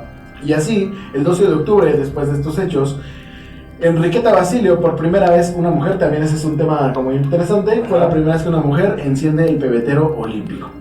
Decían los rumores de que en el estadio muchos asistentes eran militares del paisano. Antes de los juegos, la organización se había vestido a cientos de muchachas de blanco y con minifalda para que ejercieran de embajadoras olímpicas, y relataron testigos de que alguna de ellas había también estado en el depósito al que fueron llevados los cadáveres de las víctimas de la matanza de Tlatelolco. Entonces, pues bueno, ahí termina esta historia con el inicio de los Juegos Olímpicos. Sin embargo, ahí no terminó. Obviamente los Juegos Olímpicos se llevaron a cabo, pero pues estaba la gente encerrada. Los llevaron al Palacio de Lecumberri. Creo que fue ya de sus últimas ocupaciones del Palacio de Lecumberri. Que si han pasado por Lecumberri es una fortaleza, ¿no? Sí, oye, es otra cosa, ¿no? Ya no es calle en cárcel, es un departamento. Bueno, ya pasamos por ahí, ¿no? Con Lecumberri era como algo de... Sí, algo del como gobierno. administrativo. Sí, era algo del gobierno, pero la verdad es que miedo estar ahí. Sí, ya sé, todo. Yo creo que, mira, no sé si creen en fantasmas o no, pero sí, yo creo que al menos la vibra o lo que... Sí, es como si dijeras, vamos a volver al Alcatraz para hacer oficinas. Sí, entonces ahí quedó pues bastante... Ahí estuvo Juan Gabriel. Fuerte, ahí estuvo Juan Gabriel, ahí escribió algunas de sus canciones. Sí. Pues bueno, hasta ahí queda esta historia, nada más como hay por aquí, es que no me acuerdo en qué momento lo dice, pero al 30 de agosto dice, se crea el CNH, ¿cómo era? El de huelga nacional de huelga, el Consejo Nacional de Huelga anunció que el 1 de septiembre había un diálogo público. Sin embargo, el gobierno no menciona nada y la represión continúa. El 1 de septiembre, en su informe de gobierno, el presidente Gustavo Díaz Ordaz menciona que tomará las medidas necesarias. O sea, ellos ya habían dicho que iban a tener un diálogo para solucionar el pedo. Sin embargo, este señor dice, no vamos a arreglar ningún pedo, y dice un discurso, ahorita se los voy a decir, pero si lo quieren buscar, está ahí en audio, de lo que dijo el señor, y dijo, hemos sido tolerantes hasta excesos criticados, pero todo tiene su límite, y no podemos permitir ya que siga quebrantando irreversiblemente el orden jurídico, como a los ojos de todo el mundo ha venido sucediendo. Entonces fue lo que dijo. Y pues ahí se empezó a... No puedes parar, a mí me va a dejar como estúpido. Sí, dijo yo... ¿Le quieres ver la cara de estúpido? Muy tolerante he sido, te he aguantado tus mamadas. He aguantado tus desmadritas y... Y pues bueno, ahí termina esta historia esta historia trágica de México, complicada, triste y oscura, muy oscura creo, porque si bien cada 2 de octubre podemos, al menos aquí en la ciudad, sigue haciéndose esta marcha, que generalmente es representada todavía, por eso te decía que yo conozco este tema por la universidad, porque siempre te invitan, ¿no? Y ven a la marcha el 2 de octubre, no sé qué, pero pues a lo mejor muchas personas no saben su trasfondo, ¿no? Si no son como tan allegados a este tema, creo que no saben el trasfondo de todo esto, y creo que entenderlo hace de inicio dignificarlos a los que fallecieron y pues como a concientizar, ¿no? De alguna forma pues a todas las personas de lo que puede pasar si dejamos que algunas ciertas acciones se tomen, ¿no? Y pues hasta ahí, algo más. De hecho, después de esto, unos años después, ya después de que había dejado el gobierno, seguramente si no la han escuchado, búsquenla. Hay una entrevista que le hacen de que, oiga, ¿qué sintió usted ser presidente de México? No sé qué. Y él dice, yo me siento muy honrado y muy feliz de haber sido presidente de México y lo que hice lo volvería a hacer. Ay, maldito. Ajá. Sí, pero dentro de toda la historia colectiva que había hacia los estudiantes, hay una película que se llama Canoa, no sé si la han visto, creo que ya la mencioné alguna vez pero no recordaba el nombre, que son unos estudiantes así, que se van a ir de campamento y se van a un pueblito y entonces son de esos pueblitos llamado Canoa, donde pues son como muy tradicionalistas y muy de pues nada más nosotros, ¿no? Nuestra gente. Y entonces el cura, que es como el que mueve el pueblo, se entera de que vienen estos chavos y entonces incita a la gente a deshacerse de la maldad de los estudiantes. Y entonces los persiguen. ¿Y eso dónde es? En Canoa. Canoa, así se llama Así se llama la película y el pueblo, creo. Porque es una película que también vi hace mucho y me daba mucho miedo cuando yo estaba chico. Porque decía, yo no quiero ser estudiante porque qué tal si me matan, ¿no? O sea, como yo la vi como que nadie me explicó ese pedo. Y yo decía, güey, pero entonces ser estudiante es malo, ¿cómo? No entiendo. O sea, aquí en mi casa me dicen, tienes que estudiar y de repente ves otra cosa. Y dices, güey, no sé qué está pasando. Y es que lo vemos muy fácil, ¿no? O sea, igual y si lo veías así en ese entonces, tú eres más grande, obviamente. Entonces todavía ni existía yo ni algunas generaciones muy adelante, que hoy lo veíamos como de vamos a la escuela, me caga ir a la escuela, pero me caga porque no quiero ir nada más, no porque me dé miedo o algo. Sin embargo, ¿cuántas personas realmente sí vivieron con miedo seguir yendo a su escuela, güey? O sea, ¿cuántas personas sí dijeron, o estudio, o me muero, o pues qué hago, ¿no? Y ya ves que antes, pues también el hecho de que estudiaras ya te garantizaba casi la vida, ¿no? O sea, de alguna forma sí te garantizaba que fueras a ser alguien en la vida, ¿no? Y un estatus social. Sí, y hoy por hoy pues eso ya no existe, entonces pues a veces como que le quitamos su valor, ¿no? A todos estos hechos que ocurrieron y que nos dieron de alguna forma pues un futuro diferente o un presente hoy por hoy diferente al que vivimos, ¿no? Si no, tal vez seguiríamos viviendo bajo los regímenes, ¿no? De lo que diga el señor presidente del lugar o del mundo, ¿no? Es que a partir del cambio de poder del gobierno de este partido, fue que se empezó como a abrir un montón esta onda de poder hablar del gobierno, ¿no? Es que, de hecho, pues digamos que ese era su ideal, o cómo decirlo, como parte de su campaña, ¿no? Parte de su campaña, incluso él, Fox, cuando se cambió el régimen, él inició un consejo, bueno, de estas cosas que hacen para que investigación de la verdad, algo así le pusieron. Entonces él termina poniendo esto para que investiguen qué fue lo que ocurrió en aquel entonces, que todo el mundo sabía. Y fue entonces cuando se le empezó a dar el peso de que o sea, había sido el ejército, que había sido una orden directa del presidente, que incluso es un ataque de estado, porque pues da la orden el jurídico, la permite el legislativo y la termina haciendo, o termina siguiendo las órdenes el Poder Judicial. El Poder Judicial, que fue todo el estado completo contra unos simples estudiantes. Y aparte a Vicente Fox le convenía dejar mal parado al PRI. Pues sí. Entonces, finalmente regresó, unos años después, con un presidente guapísimo, que es lo que decíamos hace un rato, ¿no? O sea, yo creo que Peña Nieto, fuera de que mucha gente le preguntaba si es que no había ganado, no sé si lo impusieron o no, pero sí creo que pudo haber ganado, nada más por el simple hecho de su carisma, porque era alguien joven, porque era alguien completamente distinto a lo que se conocía en aquel entonces. Entonces, Pues lo que tenía Peña Nieto es que era muy buen orador, ¿no? Sí, el otro día nos echamos una charla, ¿verdad? Completa sobre Peña Nieto. Igual y luego le presentamos ese caso, ¿no? De la Casa Blanca. Es un caso bien interesante. Podrá parecer como que nada más fue algo que le sacaron, pero no tiene como todo un trasfondo. Hora y media de Atizapán a Ecatepec. Mira, gusto. De Peña Nieto, güey. Y sí, justamente eso decíamos, como que Peña Nieto, de inicio, es que si nos vamos a desviar mucho, pero nada más rápido. De inicio, pues esa camada de jóvenes, que era del grupo Atlacomulco, ya estaban, era alguno de ellos iba a ser presidente. El llamado nuevo PRI. Entonces, pues él finalmente fue el que dijeron, él tiene carácter, tiene carisma, tiene forma de convencer a la gente. Entonces, pues por eso termina siendo el presidente, pero siento que, o sentimos que sí se termina guardando muchas cosas que él sabía. Por ejemplo, su discurso final, ¿te acuerdas de su discurso final? No. Donde dice, todos tenemos sueños y pueden seguirlos. Ese es un gran discurso, ¿eh? Y dices, o sea, este güey que todos pendejeábamos, que todos decíamos, no, este güey está bien idiota, este güey nada más lo dice por nada, pues este güey sí sabe algo de la vida, o sea, sí sabe nada más que pues yo creo que era un títere. Ajá, exacto.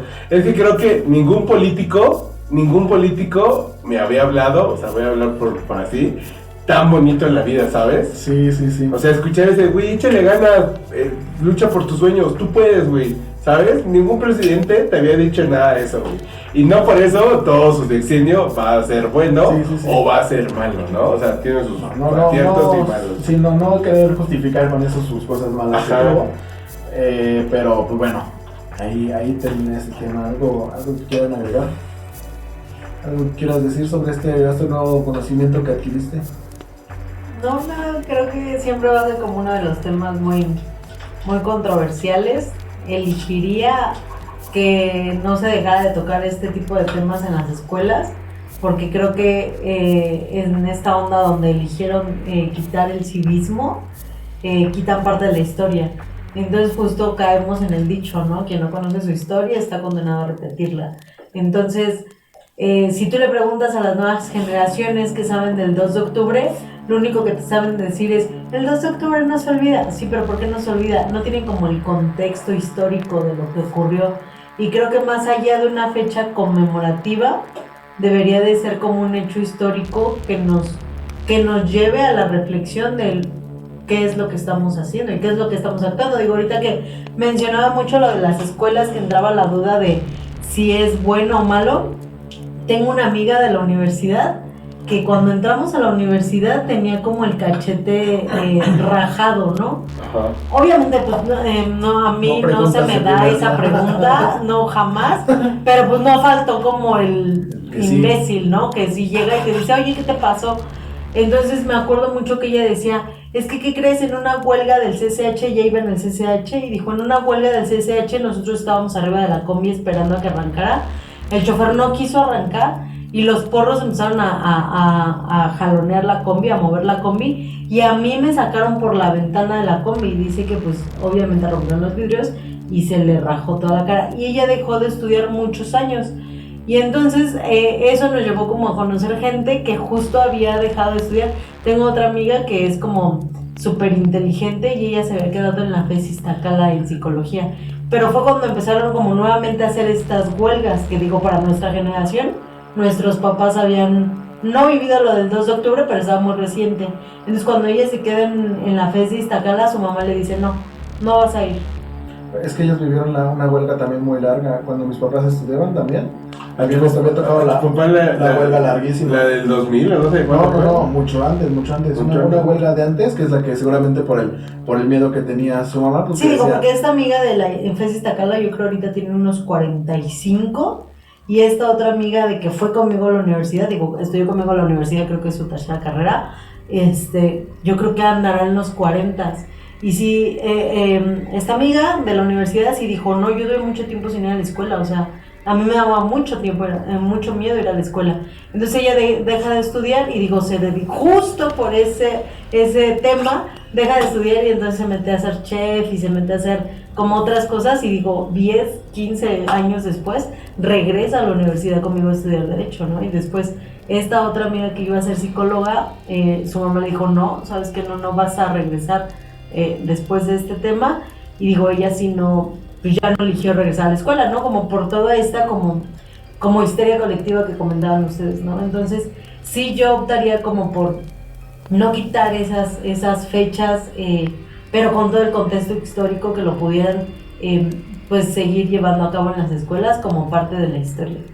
Sí, o sea, que sea, o sea, es un hecho que se recuerda, pero de alguna forma se recuerda, pero se quiere tapar, ¿no? O sea, pero si es tu desmadre, pero no sepas por qué. Pero ¿sabes lo que te iba a decir? ¿Sabes qué pasa? Que también, o sea, este 2 de octubre no se olvida, no te lo enseñan de chico. Uh-huh. Te lo enseñan ya de grande y a lo mejor como de pasada, de embarrada. Y ya uno, lo mucho poco que sepa o llegué a saber, fue porque pues fui autodidacta y decidí como investigar, ¿no? Pero tampoco es que te digan tantos hechos y tantas cosas como así. En el 68 hubo una masacre porque los estudiantes se rebelaron y el gobierno Sí, eso es lo que todos conocemos, eso es lo que está en nuestro... Y digo, está bien lo que dicen... Y no te dicen más allá de qué sucedió ni nada de eso. O sea, sí lo ven como un hecho histórico, sucedió, pero no como tú dices, como vamos a reflexionar de esta onda y por qué sucedió y qué pasó con todo esto.